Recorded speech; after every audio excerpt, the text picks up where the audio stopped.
तो hi friends, नमस्कार आप सभी का। नमस्कार, गुड मॉर्निंग बोलिए। गुड मॉर्निंग, गुड इवनिंग, सब कुछ ठीक है। सत श्री अकाल, हाय, हेलो, वेलकम। चलिए शुरू करते हैं टॉपिक डायरेक्टली। तो इसको फुल स्क्रीन में कर लेता हूँ। हाँ, देखिए, रांची यूनिवर्सिटी सेमेस्टर 2 का एमडीसी पेपर के ऊपर हम लोग डिस्कस करने वाले हैं, ठीक है। और ये एमडीसी में आप लोग जो है सेमेस्टर 2 का भी एग्जाम चल रहा है, जैसे कि मारवाड़ी कॉलेज में, और आने वाले टाइम में आपका रांची यूनिवर्सिटी का भी एग्जाम होगा, ठीक है। रांची वुमेन्स कॉलेज का भी एग्जाम होगा एंड साथ में एनटीयू का भी एग्जाम होगा। सभी को ध्यान दीजिएगा, ठीक है। एमडीसी में आपको इन्हीं में से कोई एक सब्जेक्ट चुनना है, जिसमें आपका एमडीसी 2A है, 2B है। मतलब सेमेस्टर 2 में इसलिए 2 नाम दिया गया है। 1 था तो 1 नाम था, 3 जाएंगे तो 3 नाम रहेगा, ठीक है ना। तो टोटल 6 गो है, ABCDEF, ठीक है। ए में है आपका ये बोला, इसमें आपका वुमेन स्टडी के बारे में पढ़ना है, ठीक है, महिलाओं के अध्ययन के बारे में।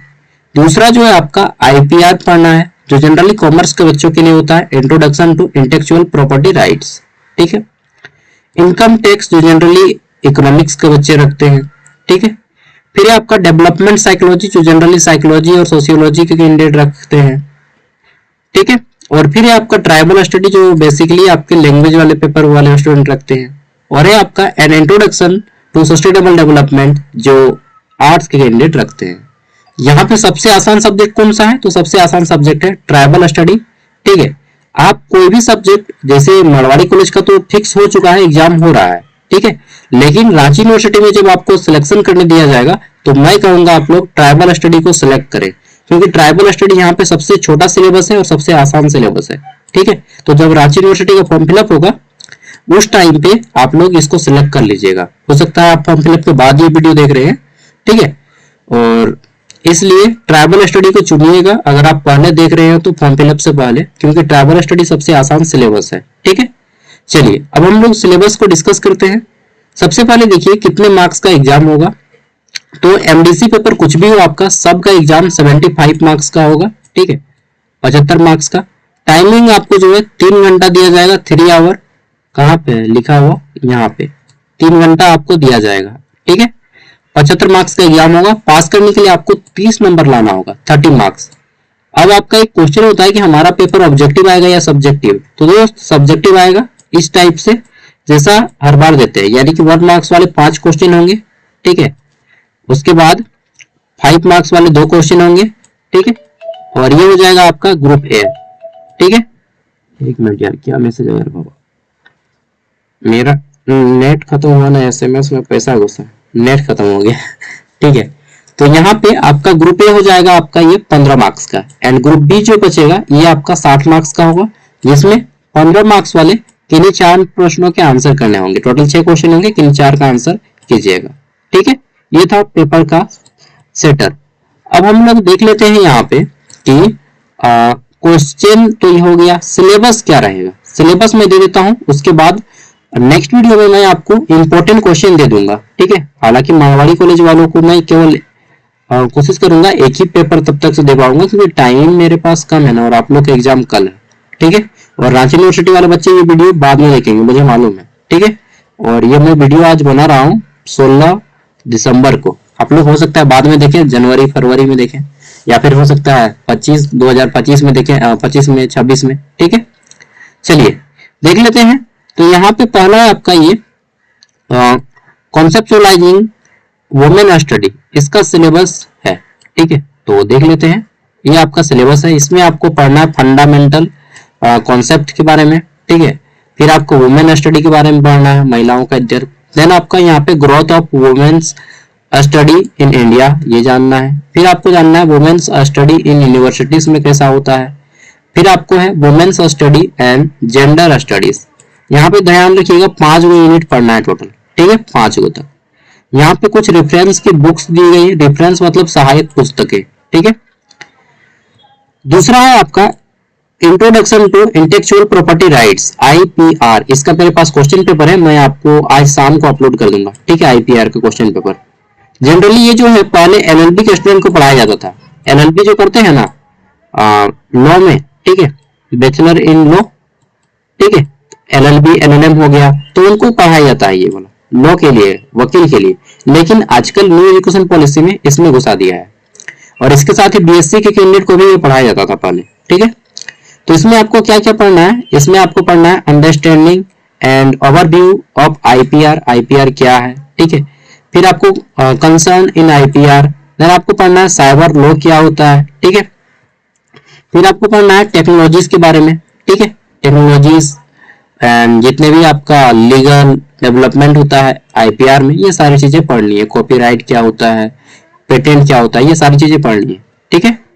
नेक्स्ट है आपका इनकम टैक्स, सबको नाम सुना होगा इनकम टैक्स, आयकर जिसको बोलते हैं हिंदी में। और यहाँ पे अगर कोई आईपीआर इनकम टैक्स रखते हैं तो आपको पढ़ना है बेसिक कॉन्सेप्ट इनकम टैक्स क्या होता है, ठीक है। फिर आपको यहाँ पे हेड्स ऑफ इनकम पढ़ना है, देन पढ़ना है heads of income two, then next है आपको यहाँ पे पढ़ना है computation of total income and total liability, ठीक है। और फिर आपका पांचवा यहाँ पे preparation of return of income, ठीक है। तो ये 5 यूनिट यहाँ पे भी पढ़ना है आपका। देखिएगा तो इसमें भी इसमें 4 यूनिट है, ये वाला आपका थोड़ा सा छोटा पड़ता है, 4 को यूनिट है आईपीआर वाला, लेकिन इसमें 5 यूनिट है। वुमेन स्टडी वाला भी 5 यूनिट था, ठीक है, पढ़ने को। हालांकि ये छोटा भी सिलेबस है, लेकिन सबसे छोटा मैंने बताया जैसा कि ट्राइबल स्टडी है। चलिए अभी जानेंगे आगे। नेक्स्ट है आपका डेवलपमेंट साइकोलॉजी। तो ये साइकोलॉजी नाम से ही सुनने को लगता है कि आपका साइकोलॉजी मतलब मनोविज्ञान, डेवलपमेंट मतलब विकास, यानी कि विकास मनोविज्ञान।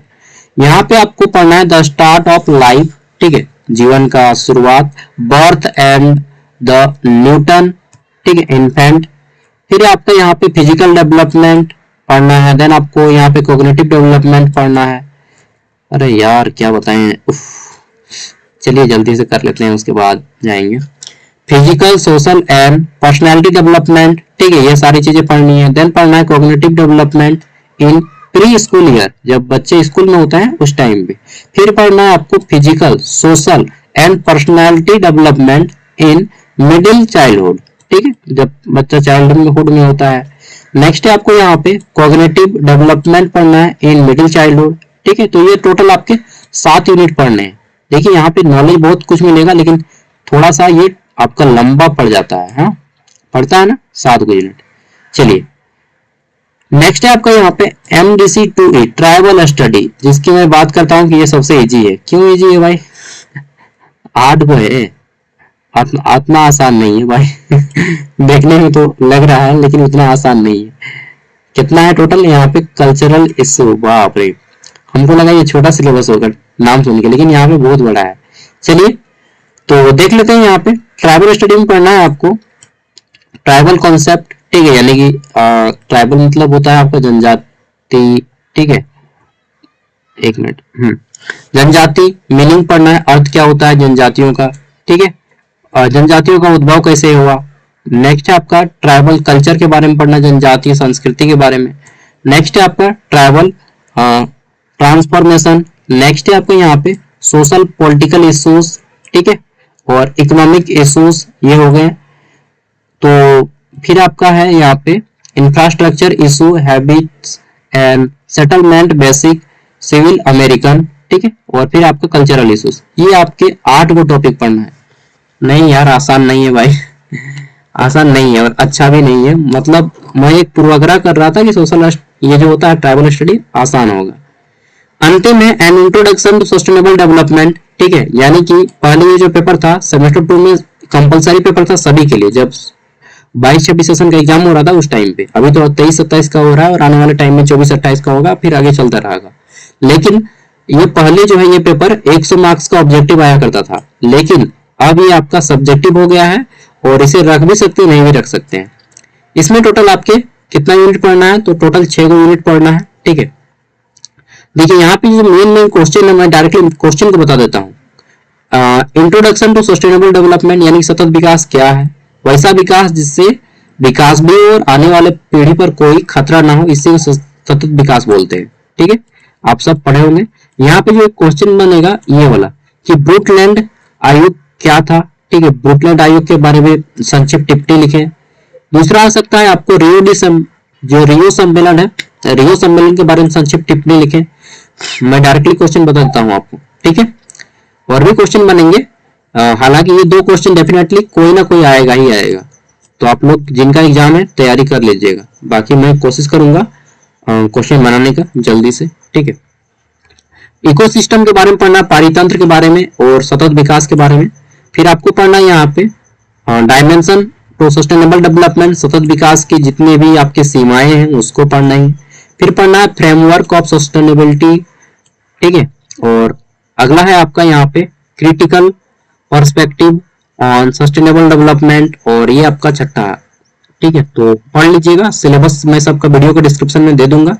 यहाँ पे सबसे ज्यादा नॉलेज आपको कौन सा सिलेबस देगा, देखिए जब मैं ओवरव्यू यहाँ पे किया तो मुझे यहाँ पे लगा कि सबसे ज्यादा जो आपको नॉलेज देने वाला है ना, मतलब इन फ्यूचर में काम देगा ये वाला काम देगा, ये डेवलपमेंट साइकोलॉजी। क्यों? क्योंकि यहाँ पे आपका प्रैक्टिकल चीजें कि बच्चे को कब आपको स्कूल भेजना चाहिए, कब पालना चाहिए, क्योंकि इन सब चीजों को आपको फेस करना है, आज नहीं तो कल सही लेकिन आपको भी ये सारी चीजें करनी है, चाइल्डहुड, बेबी, ठीक है। तो अगर आप कुछ सीखना चाहते हैं कि भाई बच्चे के कैसा पालन पोषण करना है तो आप इसको रख सकते हैं, ठीक है, ये वाला। और भले ये 7 टॉपिक है लेकिन आपका बहुत कुछ सीखने को मिलेगा इससे, अगर आप सीखने की दृष्टिकोण से रखना चाहते हैं। और सबसे आसान कौन सा है? अब देखिए आसान तो यहाँ पे कुछ भी नहीं लग रहा है, लेकिन पढ़ने के बाद सबसे 4 गो यूनिट आपका इसी में है, एक आईपीआर में है 4 गो यूनिट, ठीक है, ये वाला या आईपीआर में, और 4 यूनिट किस में है, 4 गो यूनिट एक आईपीआर में है और एक आपका और किसी नहीं है, 4 गो यूनिट बस आईपीआर में है। वुमेन स्टडी में 5 गो यूनिट है, बाकी सब में तो 6 और 7 यूनिट करके है यार, ठीक है। तो आपको जो अच्छा लगे आप उसे चुनिए, मैं क्या ही बोलूंगा, ठीक है। मैं प्रेजुडिस किया था पूर्वाग्रह कि ये ट्राइबल स्टडी आसान होगा, लेकिन नहीं, ट्राइबल स्टडी भी आसान नहीं है, ठीक है। तो आपको जो पसंद है वो आप लीजिए। बाकी अगर आप एग्जाम देने जा रहे हैं मारवाड़ी कॉलेज रांची में, ठीक है, अगर आपका एग्जाम है 17 तारीख को, तो प्लीज अपना क्वेश्चन पेपर को सेंड कर दीजिएगा ताकि मैं रांची यूनिवर्सिटी के बच्चों के साथ इसे शेयर कर पाऊं। और देखिए दोस्तों, हम झारखंडी हैं, अगर हम सभी मिलकर आगे बढ़ेंगे तो ही हमारा स्टेट साक्षरता दर वगैरह और सब में आगे बढ़ेगा, ठीक है।